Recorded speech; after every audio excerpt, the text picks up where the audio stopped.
Bonjour. Dans ce DM central, on travaille sur les matrices de Toeplitz. Ce sont des matrices qui ne sont pas évidentes à comprendre. Si vous regardez bien, une matrice de Toeplitz est définie à partir de coefficients. Et chaque coefficient, en fait, me permet de définir une diagonale sur le tableau. Ces matrices de Toeplitz sont plus intéressantes dans le cas particulier que je vais évoquer avec vous, c'est-à-dire le cas des matrices circulantes. Si on considère par exemple le cas des matrices circulantes, eh bien on considère une matrice grand A qui va être construite par ses diagonales. C'est-à-dire vous allez avoir ici un coefficient T0 qui va me permettre de définir cette diagonale-là, puis un coefficient T1 qui va me permettre de définir cette diagonale-là, et ainsi de suite, jusqu'à obtenir ma diagonale en Tn-1. Et on va faire circuler ces diagonales, c'est-à-dire que ces diagonales vont circuler jusqu'à obtenir ici, par exemple, la diagonale Tn-1 qu'on va retrouver ici. Ici, la diagonale en Tn-2 jusqu'à obtenir T1.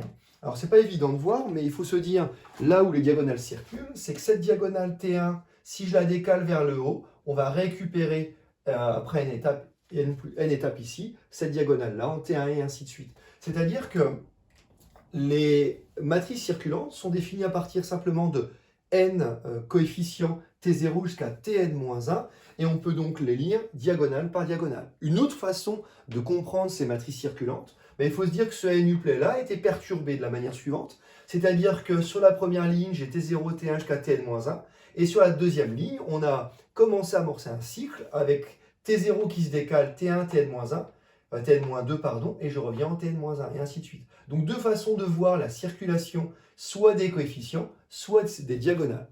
Alors justement, dans cette première partie sur les matrices circulantes, on va s'intéresser à une matrice en particulier, c'est-à-dire qu'on va nous donner M indice n, qui est une matrice constituée d'une diagonale de 0, d'une surdiagonale de 1, et d'une première colonne avec que des 0 et des 1.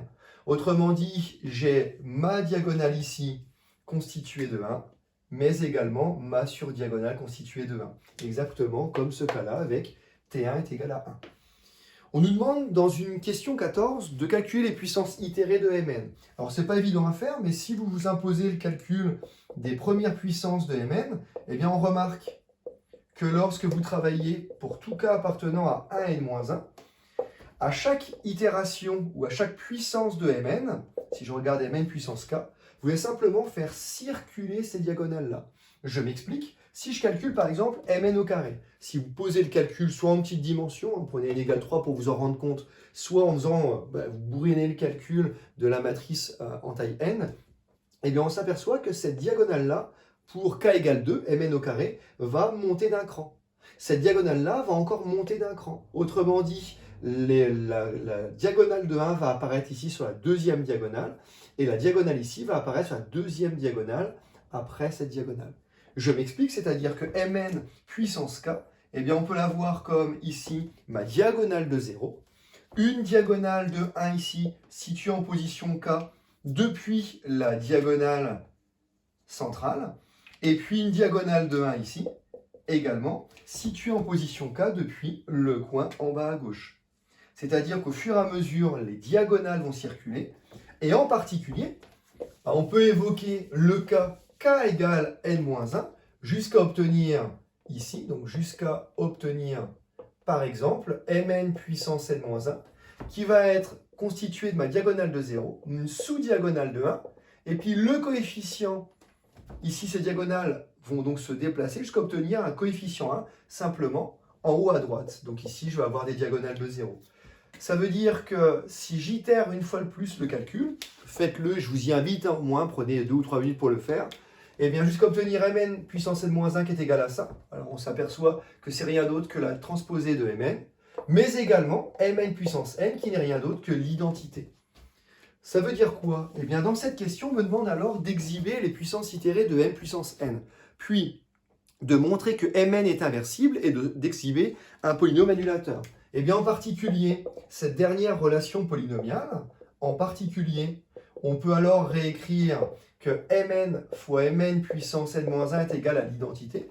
Eh bien, je vous rappelle qu'un produit touchant l'identité me permet d'affirmer que Mn est inversible à droite, donc en dimension finie ici, inversible tout court, et l'inverse se lit ici, Mn puissance n-1. C'est-à-dire qu'on en déduit deux choses. D'une part, que Mn est inversible, appartient donc au groupe linéaire sur K, ici, donc à coefficient réel, pardon, avec Mn moins 1 qui est égal à Mn puissance n moins 1, ou alors la transposée de Mn. De plus, on me demandait d'exhiber un polynôme annulateur. Ben, si je regarde P de x égale à x puissance n moins 1, c'est-à-dire correspondant à cette expression polynomiale égale à 0, eh bien on en déduit que lui est un polynôme annulateur en Mn. Ce qui achève cette question 14. On nous demande alors d'en déduire que Mn est diagonalisable. Alors, c'est la question 15, je vais juste me la présenter, voilà, et de préciser ses valeurs propres, puis de donner une base de vecteurs propres. Alors, ces questions de réduction ne sont pas évidentes, surtout en début d'année, sachant qu'on a à peine effleuré ce chapitre de réduction par les différents exercices qu'on a rencontrés. Pour justifier qu'une telle matrice est diagonalisable, ben, techniquement, on peut revenir au calcul du polynôme caractéristique, regarder du côté des sous-espaces propres associés et tenter de proposer une base de vecteurs propres assurant la diagonalisation. Un résultat de ce P est le suivant. Si ici on a bien, P, on a Mn qui annule un polynôme scindé à racine simple, donc Mn annule un polynôme scindé à racine simple, en effet, puisque à racine simple, ici, en effet, le polynôme annulateur qu'on a mis en avant, x puissance n moins 1, se factorise si on accepte de se plonger dans C. C'est-à-dire que les racines de ce polynôme, satisfaisant P de z est égal à 0 sur C, eh bien me donne l'ensemble des racines vérifiant z puissance n est égal à 1. Ce qui me permet de dire que ce polynôme se factorise en produit de facteurs irréductibles sous la forme le produit pour k allant de 0 à n-1 des x moins oméga k, où oméga k désigne les racines énièmes de l'unité de la forme 2i k sur n avec k parcourant 0 n-1. Comme Mn annule un polynôme scindé à racine simple, eh bien on verra qu'en appliquant le théorème des noyaux, vous sortez une décomposition en somme directe de sous-espaces propres assurant la diagonalisation. C'est-à-dire que Mn annule un polynôme scindé à racine simple ici dans C crochet x. On peut en déduire directement, on en déduit que Mn est diagonalisable, on en déduit que Mn est diagonalisable, attention, sur C. Ça veut dire qu'il existe une matrice de passage à coefficient complexe, telle que Mn va être semblable à une matrice diagonale sur laquelle il y aura les valeurs propres. L'inconvénient de notre méthode, c'est que même si on en tire la diagonalisation, eh bien, je suis incapable de savoir quelle va être la matrice de passage associée et quelles vont être les valeurs propres. La seule chose que nous apprendra le chapitre de réduction, c'est quand j'annule un polynôme scindé à racine simple, oui, je suis diagonalisable, et le spectre se trouve parmi les racines de ce polynôme annulateur. Mais on n'a pas encore conclu que le spectre, c'était exactement ces racines-là. Alors, pour aller plus loin, puisqu'on nous demande ici les valeurs propres, pardonnez-moi, les valeurs propres de Mn et les vecteurs propres, eh bien, on va simplement aller chercher le polynôme caractéristique dont les racines nous donnent exactement ces valeurs propres. Donc, ici, pour aller plus loin, on calcule le polynôme caractéristique, c'est-à-dire le qui de Mn en lambda, éventuellement complexe ici, c'est-à-dire le déterminant de lambda identité moins Mn. Ça veut dire qu'on va obtenir le tableau suivant. Donc prenez la matrice Mn, vous prenez l'opposé de tous les coefficients et vous rajoutez lambda sur la diagonale. Donc je vais obtenir lambda sur la diagonale. Ici, toujours ma colonne particulière avec un moins 1 cette fois-ci. Et puis ma surdiagonale qui va se transformer en moins 1 avec des zéros partout ailleurs. Pour obtenir ce polynôme caractéristique, c'est difficile puisque c'est un tableau NN. Eh bien, on peut par exemple, vu qu'il y a beaucoup de zéros, se dire qu'on va développer par rapport à la première ligne. En développant par rapport à la première ligne, j'obtiens quoi? Je vais obtenir donc lambda fois moins 1 puissance sa position, 1 plus 1, ça fait moins 1 puissance 2, ça fait donc lambda fois 1, fois le déterminant obtenu lorsque j'enlève cette fois-ci cette colonne-ci et cette ligne-là. Et bien vous apercevez, vous avez une matrice triangulaire avec n-1 lambda. Donc je vais obtenir directement lambda puissance n-1 pour le déterminant d'une telle matrice triangulaire. Plus moins 1 ici, ce coefficient-là, fois moins 1 puissance sa place, on est en première ligne, deuxième colonne, vous êtes à moins 1 puissance 3. Autrement dit, je vais obtenir plus 1 ici, fois le déterminant obtenu lorsqu'on supprime cette ligne-là et cette colonne-là. Alors là, c'est toujours un petit peu délicat, mais dites-vous qu'on va obtenir le tableau suivant. Donc si je supprime cette ligne et cette colonne, dites-vous que vous avez 0 lambda moins 1. Donc ici, si je supprime celle-là, le lambda disparaît, je vais avoir 0, moins 1 et des 0 partout ailleurs. Ensuite, sur la deuxième ligne, vous aviez ici 0 lambda moins 1, je vais avoir 0, 0 lambda moins 1. Autrement dit, si je supprime, je vais avoir 0 lambda moins 1 et ainsi de suite. Jusqu'à obtenir ma dernière ligne, j'ai donc moins 1 et puis jusqu'à obtenir des lambda ici sur la diagonale et mes moins 1 ici. Seulement, on a un tableau rang n-1. Je vais itérer le processus dans le sens où je vais chercher à obtenir mon polynôme caractéristique en continuant à développer suivant des lignes des colonnes. Seulement, si on est malin, on s'aperçoit que cette fois-ci, en développant par rapport à, par exemple, cette dernière colonne, vous obtenez lambda puissance n plus 1 fois moins 1, donc plus 1, c'était ce calcul-là, donc moins 1, le coefficient ici, fois moins 1 puissance sa place. Donc je vous rappelle qu'on est cette fois-ci en première colonne, n-1e ligne, donc on va avoir moins 1 puissance n, fois le tableau obtenu lorsqu'on calcule le déterminant en supprimant cette colonne et cette ligne. Seulement, cette fois-ci, j'ai bien un tableau qui est triangulaire de taille n-2, mais avec des moins 1 sur la diagonale. Donc on obtient ici moins 1 puissance n-2. C'est-à-dire qu'on s'aperçoit ici que vous obtenez, si je ne dis pas de bêtises, lambda puissance n plus moins 1 fois moins 1 puissance 2n-2, c'est-à-dire on obtient lambda n-1, exactement comme le polynôme annulateur tout à l'heure. D'accord? Néanmoins, la différence de tout à l'heure, c'est que si le polynôme caractéristique est donné par cette expression-là, les racines, donc cette fois-ci les racines énièmes de l'unité, sont exactement les valeurs propres. C'est-à-dire que cette fois-ci, le spectre de Mn, on peut garantir que c'est exactement l'ensemble des oméga k pour k appartenant à 0n-1. Reste à obtenir une base de vecteurs propres associés. Je vous rappelle qu'elle est diagonalisable et on peut alors exhiber une base de vecteurs propres. Et bien pour ce faire, le plus simple, c'est d'aller chercher les sous-espaces propres. C'est-à-dire que par exemple, on peut alors résoudre matriciellement une équation de cette forme-là, puisque je cherche un vecteur propre satisfaisant, un vecteur propre associé à une valeur propre par exemple de la forme oméga k. On peut alors résoudre mnx est égal à oméga kx. Autrement dit, je m'intéresse au noyau de mn moins oméga k fois l'identité. Et donc, cette résolution matricielle me permet de dire, alors je vous rappelle que vous avez un tableau particulier ici avec une surdiagonale de 1. Le tout fois un vecteur colonne x1, xn va être égal à oméga k fois x1 jusqu'à xn. Donc, allons chercher cette base de vecteurs propres. On a pour 2 minutes. C'est-à-dire que rapidement, j'obtiens sur la première ligne, j'obtiens par exemple x2 qui va être égal à oméga k fois x1. J'obtiens sur la deuxième ligne, je vais avoir x3 qui va être égal à oméga k fois x2, et ainsi de suite, jusqu'à obtenir x1 qui va être égal à oméga k fois xn. Alors au fur et à mesure de ce système, on s'aperçoit que les lignes sont un petit peu dépendantes les unes aux autres, que par exemple, si x2 est égal à oméga k fois x1, je peux voir x3 comme oméga k fois oméga k fois x1.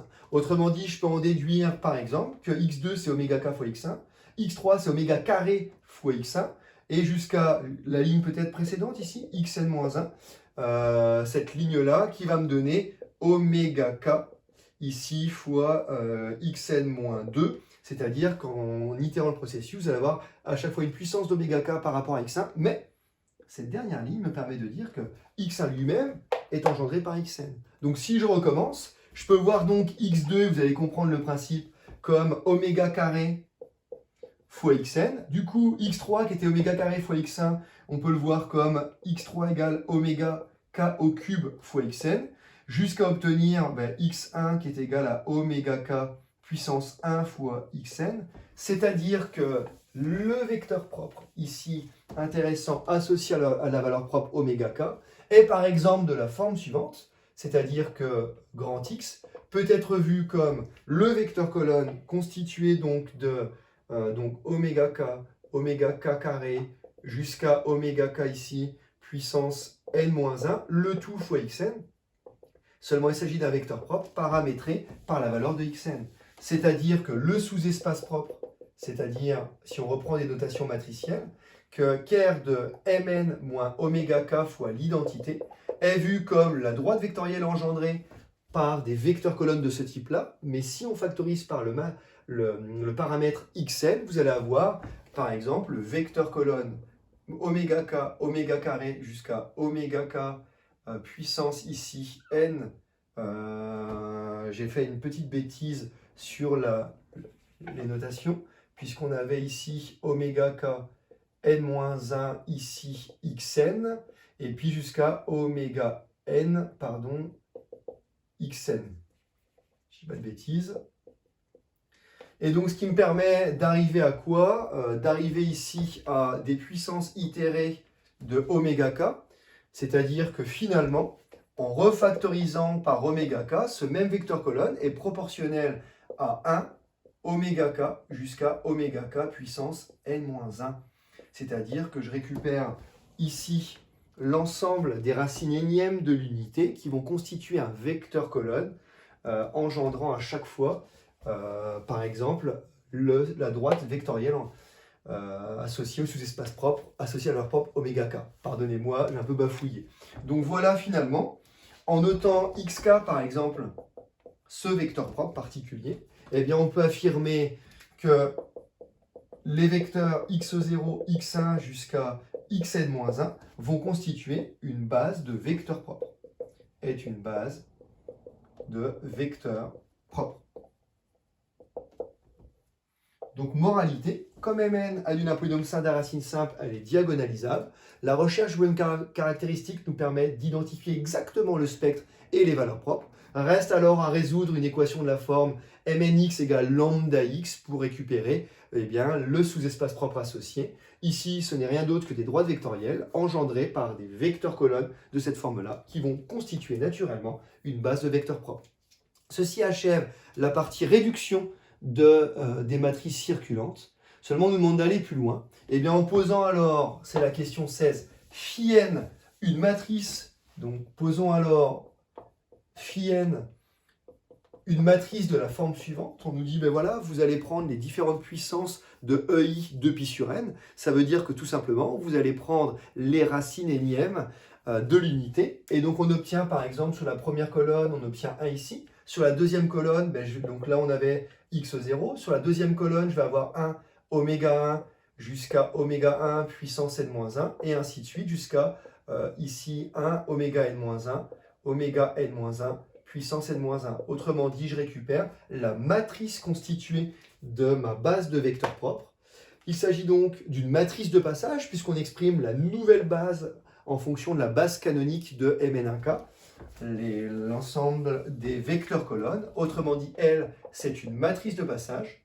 Et en tant que matrice de passage, on passe d'une base vers une autre. Elle est donc inversible. Et en plus, elle est inversible. Et on en déduit par effet de changement de base, si vous reprenez les formules du cours, que lorsqu'on a phi n-1, le tout fois mn fois phi n, et bien on récupère la matrice diagonale à constituer des valeurs propres. Et cette matrice diagonale est donc constituée des différentes racines énièmes de l'unité, oméga 1 jusqu'à oméga n-1.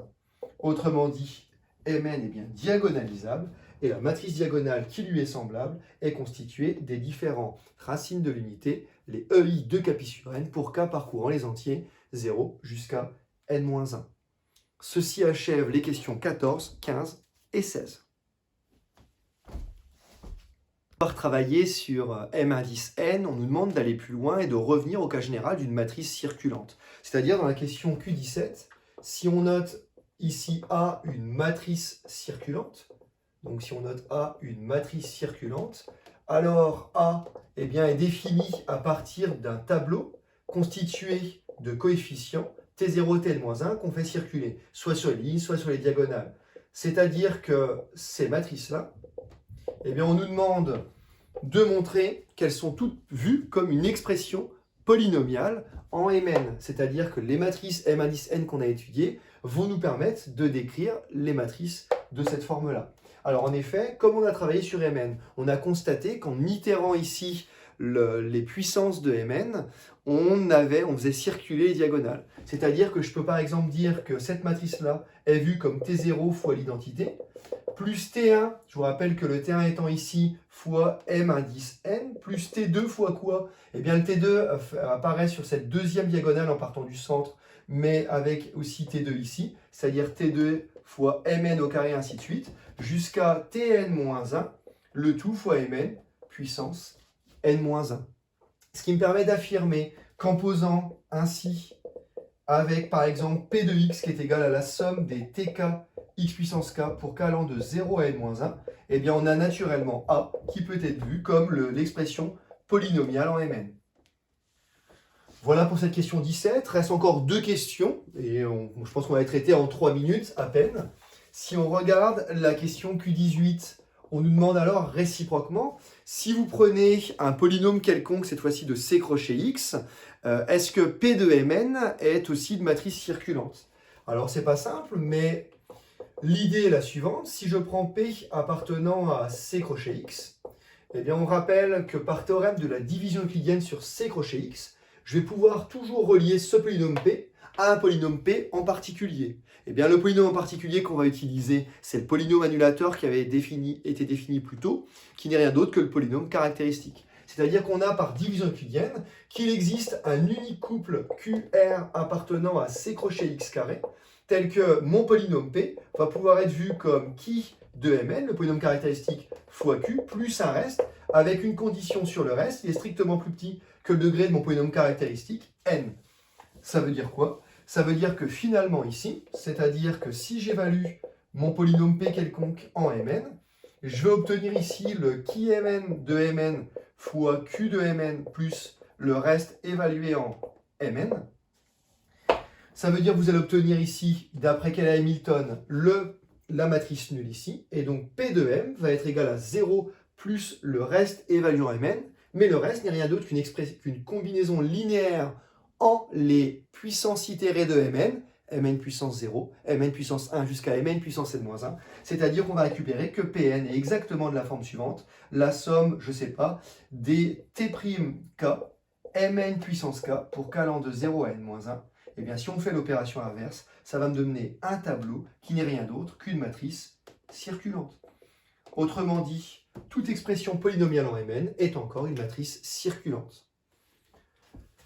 Voici les questions 17 et 18, et ceci va nous permettre d'étudier la structure des matrices circulantes. Je m'explique, dans la question Q19, on nous demande alors de justifier que les matrices circulantes désignent bien un sous-espace vectoriel des matrices de Toeplitz sur C. Alors en effet, si on revient à la caractérisation des sous-espaces vectoriels, eh bien les matrices circulantes sont un cas particulier des matrices de Toeplitz. Donc on a évidemment l'ensemble des matrices circulantes qui sont inclus dans les matrices de Toeplitz. D'autre part, la matrice nulle est bien une matrice circulante, puisque si vous prenez des poids T0 jusqu'à Tn-1 nul, vous récupérez une telle matrice circulante. Et enfin, je termine, si vous avez lambda appartenant ici à C, et puis M1, ou alors A et B, deux matrices circulantes, on a naturellement que lambda A plus B peut être vu comme une combinaison polynomiale en Mn. Pourquoi? Eh bien, A et B étant circulantes, on peut les voir, d'après ce qui a été fait précédemment, comme des expressions polynomiales en Mn. Donc on peut voir A comme Q1 10 A de Mn, plus Q1 10 B de Mn, mais une combinaison linéaire d'expressions polynomiales en Mn reste une expression polynomiale en Mn. Autrement dit, ceci, c'est bien l'expression d'un autre polynôme en Mn, et d'après la question précédente, c'est encore une matrice circulante. Ça veut dire quoi? Ça veut dire que d'après la caractérisation des sous-espaces vectoriels, l'espace des matrices circulantes est bien un sous-espace vectoriel des matrices de Toeplitz. Ce même raisonnement peut s'appliquer sur, par exemple, la transposition, mais également le produit. C'est-à-dire que pour finir, si vous avez deux matrices circulantes avec A et B appartenant aux matrices circulantes, alors si je fais le produit A fois B, je peux voir comme une expression polynomiale en Mn fois une autre expression polynomiale en Mn. Et bien par stabilité sur les polynômes, on récupère une autre expression polynomiale en Mn. Et ainsi, c'est encore une matrice circulante. De la même façon, si je regarde A, la transposée, je vois A comme une expression polynomiale en Mn et qu'on transpose, et bien la transposée étant un opérateur linéaire, vous avez alors une expression polynomiale, si vous voulez, en la transposée de Mn. Mais rappelez-vous, lorsqu'on a travaillé sur Mn et qu'on a montré l'inversibilité, on avait expliqué que Mn était inversible et l'inverse était Mn puissance n-1, qui n'était rien d'autre que la transposée. C'est-à-dire que ça, c'est une expression polynomiale en Mn puissance n-1. Et bien, si on revient à une écriture polynomiale, le tout évalué en Mn puissance n-1, c'est bien une autre expression polynomiale, grand R, pareil, grand S en Mn. Ça veut dire une telle expression polynomiale en Mn est encore une matrice circulante. C'est-à-dire que l'espace des matrices circulantes est aussi stable par produit et par passage à la transposée. Ceci conclut cette partie sur la structure des matrices circulantes. Ce sont des matrices stables par opération. Reste alors à se poser la question de leur réductibilité. Je vous rappelle qu'à ce stade, on a seulement réduit la matrice M indice N. Mais encore une fois, il est très facile d'aller chercher Q20 quand on a travaillé sur la matrice particulière M indice N. Alors, dernière question, soit A une matrice circulante? Eh bien, en particulier, on rappelle qu'il existe un polynôme P appartenant à C crochet X, tel que A peut être vu comme une expression polynomiale en Mn. Et même plus précisément, on avait dit par division euclidienne, c'est même le reste ici, donc avec R, le reste dans la division euclidienne, le reste de la division euclidienne de P par le polynôme caractéristique.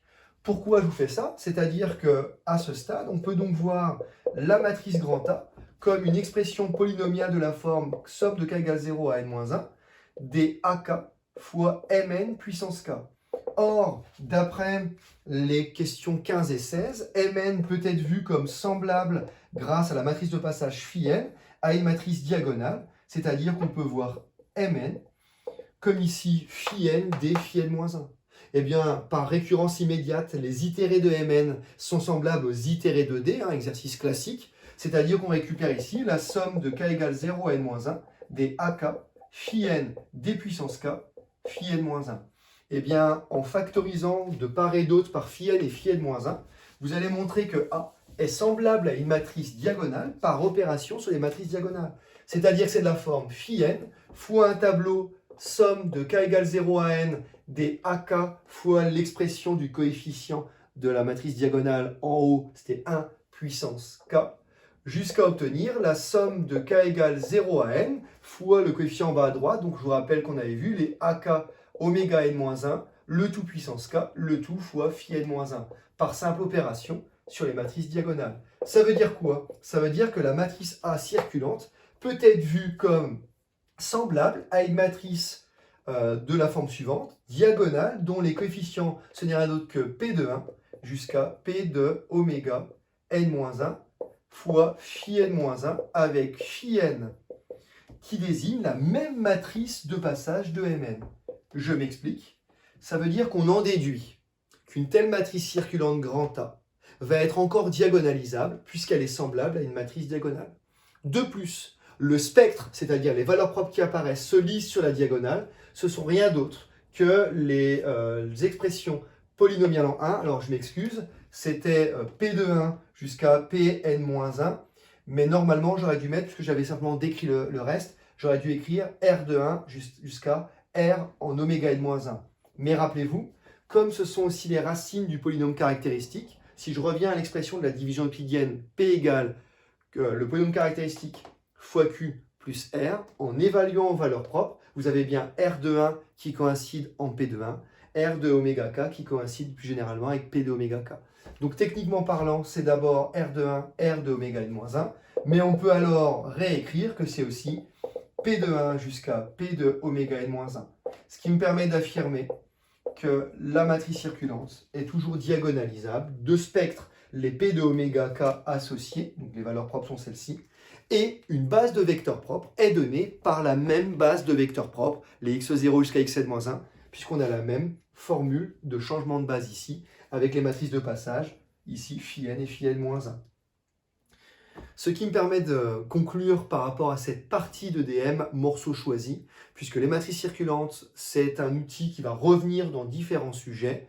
En particulier, à chaque fois, on convient de travailler sur une matrice qui est la matrice Mn, qu'on peut réduire pour aller chercher un peu plus loin, que toute matrice circulante peut être vue comme une expression polynomiale en Mn, et donc on peut en déduire la bonne diagonalisabilité de ces matrices circulantes. Essayez de refaire cet exercice, mais surtout de mémoriser les résultats. Vous serez plus à l'aise le cas le cas échéant si vous rencontrez ces matrices en sujet. Bon, je suis désolé, je suis un peu fatigué. Je vous souhaite un excellent week-end et ne lâchez rien de votre côté. Bon courage à vous et à lundi.